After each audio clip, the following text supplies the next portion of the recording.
It's an Antichrist civilization that will usher in the Antichrist.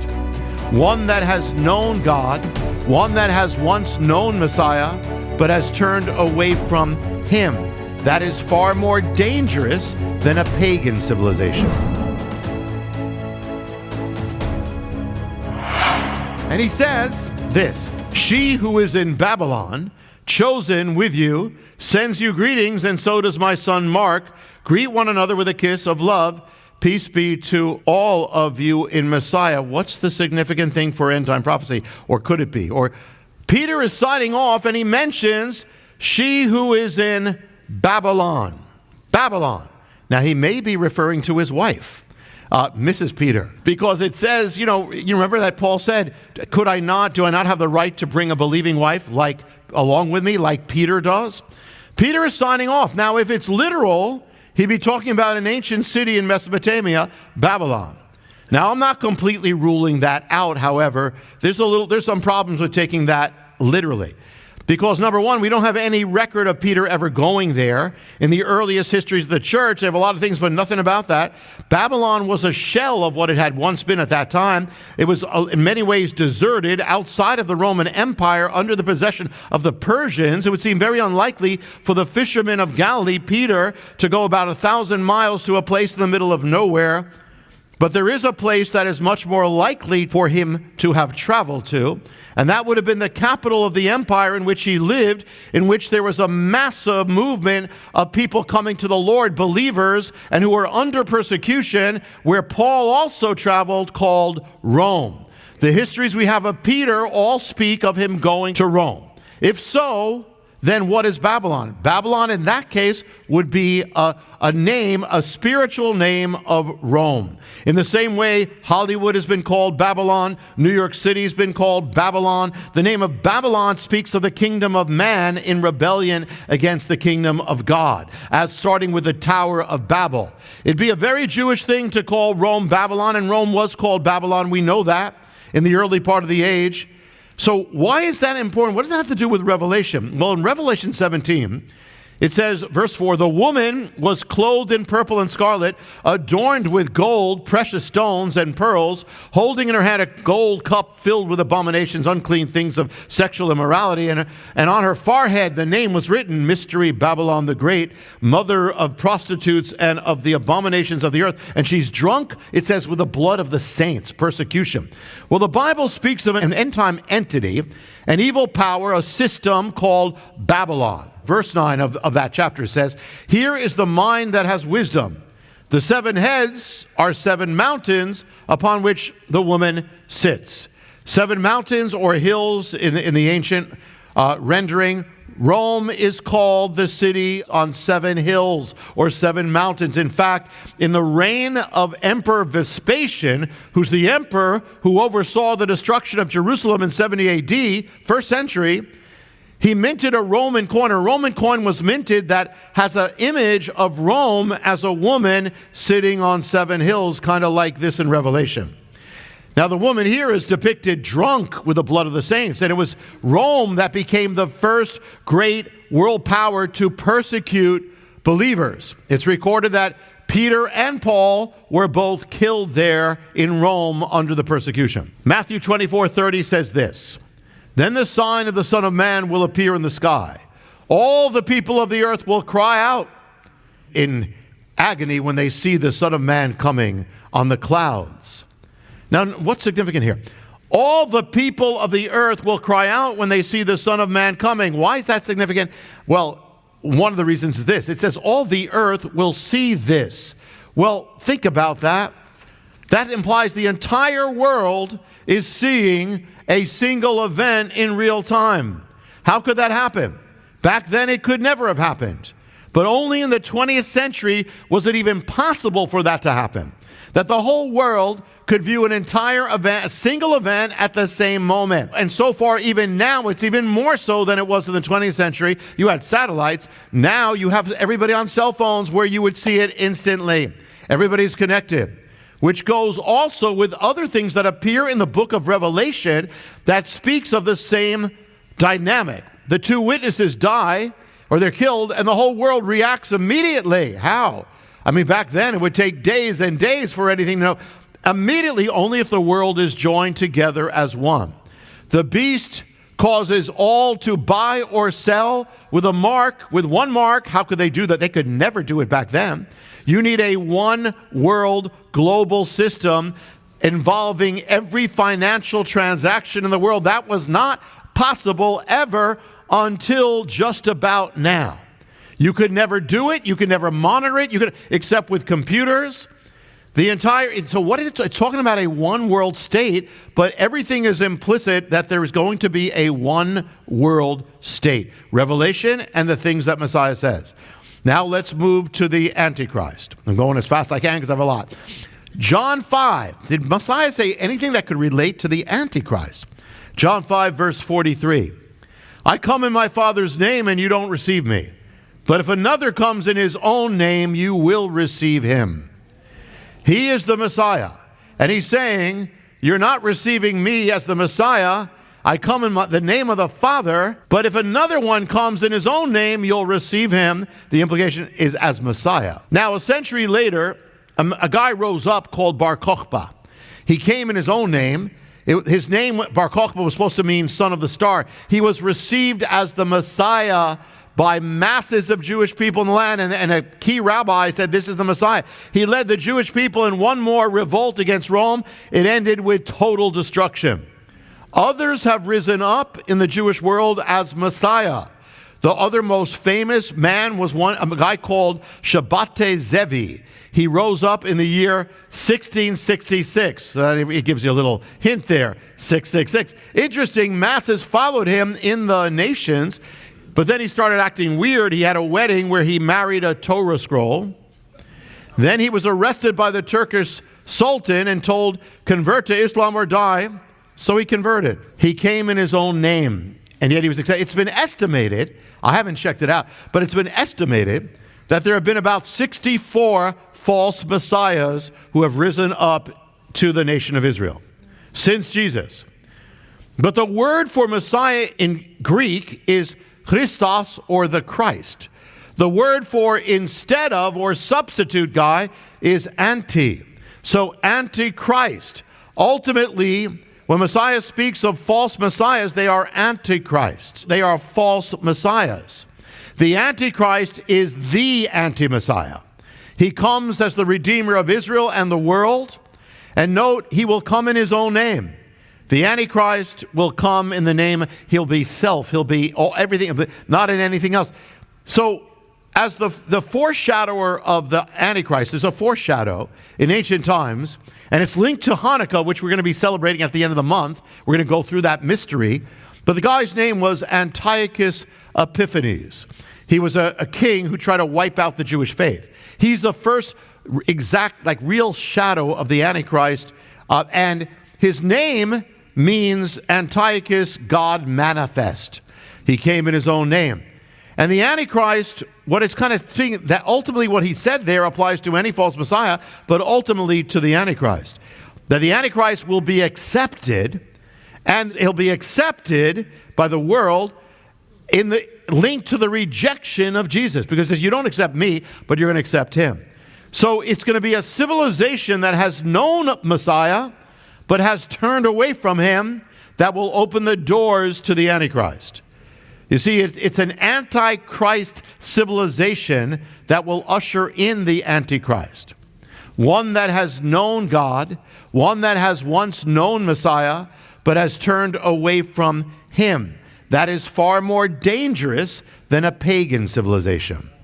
And we can see it now coming about. We can see it in the makings. You know, there's more, though, in the New Testament concerning this outside of Revelation about the Antichrist. 1 John 2 says, little children, it is the last days, as you have heard, the Antichrist shall come. Even now there are many Antichrists, whereby we know it's the latter days. 1 John 2:22, who is a liar? But he who denies that Jesus is the Messiah. He is the Antichrist that denies the Father and the Son.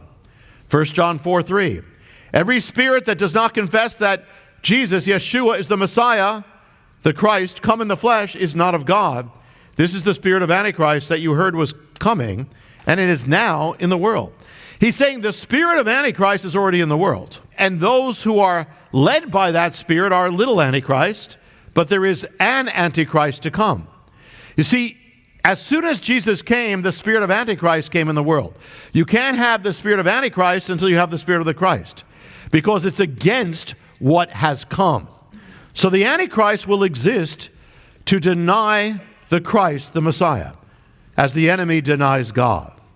And so a civilization that has known God, as in a Christian civilization, that's going to be the most anti-Christian civilization. And you can even see now as what's leading the world in pornography, not the pagan world, the post-Christian world. What's leading the world in abortion? Spreading it to the world, post-Christian nations. What, like America, as part of that. What is spreading the war against gender and mutilation? It's the post-Christian, like Western Europe and particularly America.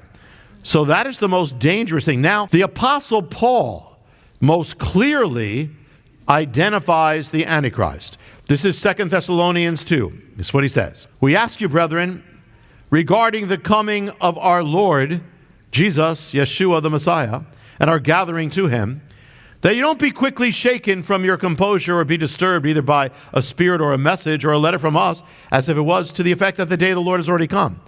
No one is to deceive you in any way. No one, for it will not come until the apostasy comes first, and then the man of lawlessness is revealed, the son of destruction. First will come apostasy. We're watching it now.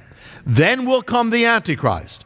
He's called the man of lawlessness, or the Greek trespass, transgression. He's one who breaks the boundaries. He breaks lines that have not been crossed.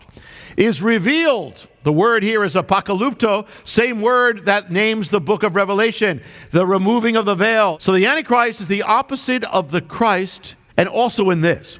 You see, Messiah's coming ushers in the age of Messiah, the Christian age. But it's the apostasy, the falling away, that's going to usher in the Antichrist. An anti-Christian culture is going to usher in the Antichrist. So we're watching the beginning of that now. Also, the word for apostasy here, it can mean the falling away from your faith or your stand, but it can also mean the falling away from your state of being. In other words, when a civilization or culture falls away from the truth, from the gospel, they will also fall away from the state of being. Men will fall away from manhood. Women will fall away from the state of womanhood. Children will fall away from the state of childhood. Family from family. Humans from humanity. It will usher in the man of evil, the son of destruction. It says, who opposes. Interesting. The word for oppose in Hebrew is the word we get Satan or Satan from. Satan means the opposer. So the Antichrist is the one who will oppose. The word for Antichrist here, it says who opposes, also means adversary, another name for Satan. That's going to be his father. Who exalts himself, Paul says, above all that is called God, all that is worship, which also sounds like Satan. In the prophets, the enemy says, I will ascend as the Most High. It reminds me of Daniel 11 when it speaks about Antiochus, Hanukkah, who's a foreshadow of the Antichrist. It says, the king will do as he pleases. He will exalt himself, boast against every god, and will say horrible things against the God of gods. It says he will show no regard for the gods of his fathers or anything else. And that's speaking of Antiochus, who's a shadow of the Antichrist, who desecrated the temple of Jerusalem. The Antichrist will exalt himself over everything that is worshipped. Paul goes on, so that he, as God, will sit in the temple of God. He will sit in the temple of God. Interesting. This matches what the enemy says. The enemy says in the prophets, I will ascend to heaven above the stars of God. I will set my throne on high. I will sit on the mountain of assembly in the far north. I will sit on the mount of assembly. God's throne is in heaven, but it's also in the temple of Jerusalem, which is going to be rebuilt. The enemy will seek to sit on the temple mount through the Antichrist. He will sit, Paul says, he will sit in the holy place. Very significant. Holy place. The word in Greek is naos, which to Jewish ears tells them this is the temple of Jerusalem. Paul is saying the Antichrist will sit in the temple of Jerusalem, in the seat of God, probably in the Holy of Holies. Now, there are two words that can be used to speak of temple in the Greek. One speaks of the temple complex, the Temple Mount. The other one speaks just of that one building, the Holy and the Holy of Holies. That's what this word is speaking about. The Antichrist will go into the holy place, the Holy of Holies. And so just by this alone, it's telling you the temple of Jerusalem has to be rebuilt, because the Antichrist has to go to that temple. That's the only place. But now, right now, the Temple Mount is under Muslim control. And it would seem impossible, because there'd be like another world war if they build a temple. But you know, I've shared this. The land of Israel was under Muslim control. It was impossible for the Muslims are never going to let a Jewish nation come in the midst. But you know what? God does the impossible. Then came World War I, and God did the impossible. Jerusalem was under Muslim control, Jordanian control. There's no way on earth they're ever going to give it to the Jewish people. Impossible. But then God did the impossible. The Six-Day War, it happened. And so it's impossible for the temple to be built on the Temple Mount, but God has this tendency to do the impossible to fulfill the promise that he has given. Amen. Already in Israel, there are organizations set on rebuilding the temple. They're already rebuilding the objects of the temple. They found the red heifer not too long ago in Texas. 5 of them, 2 of them are definite. President Trump recognized Jerusalem as the eternal capital of Israel just a little while ago. And the thing is that, and they issued coins in Israel with pictures of Trump as Cyrus. Cyrus is the one who allowed them to rebuild their temple. So it's all moving. And the Jewish people are beginning to actually pray on the Temple Mount and not get kicked off. That was impossible a few years ago.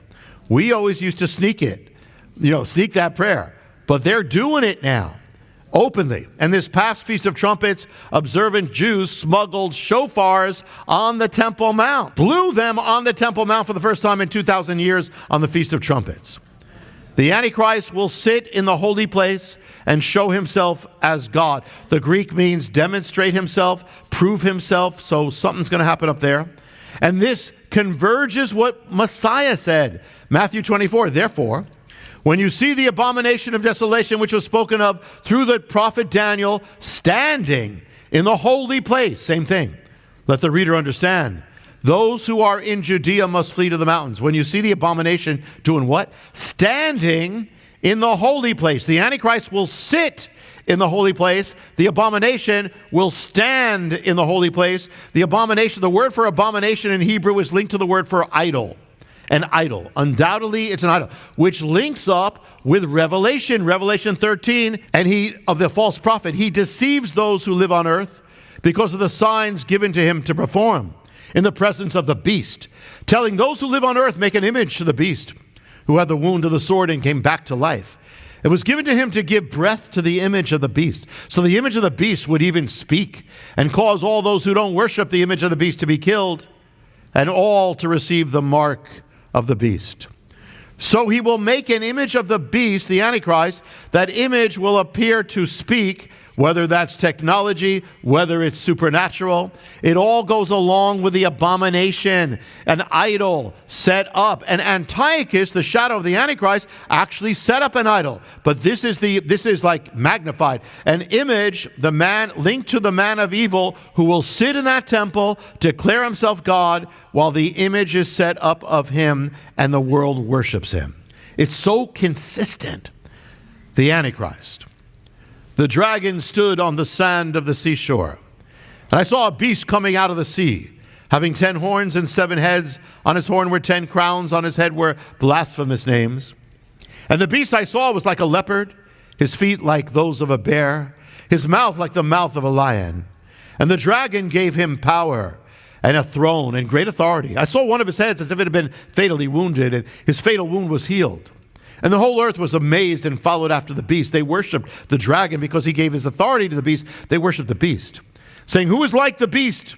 Who is able to wage war against him?"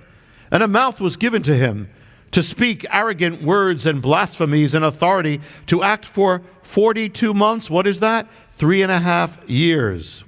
half of the tribulation. He opened his mouth in blasphemies against God. He blasphemed the tabernacle, blasphemed those who dwell in heaven. It's also given him to make war with the saints and overcome them, and given him authority over every people, tribe, language, and nation. And all those who live on earth will worship him. Everyone who has not been named, whose name has not been written in the foundation of the world in the book of life of the Lamb who has been slain. The Antichrist. Who is he? We have to be careful. People have this kind of game about identifying the Antichrist. I'm not saying everybody who tries it's a game, but old phenomenon, you got to be careful. People have been guessing this as long as I've been a believer, and long before. But since I've been a believer, King Juan Carlos of Spain, Mikhail Gorbachev with that mark on his forehead, Ronald Reagan, Ronald Wilson Reagan, 666, Henry Kissinger, Donald Trump. Donald Trump, he survived a head wound. Who is he?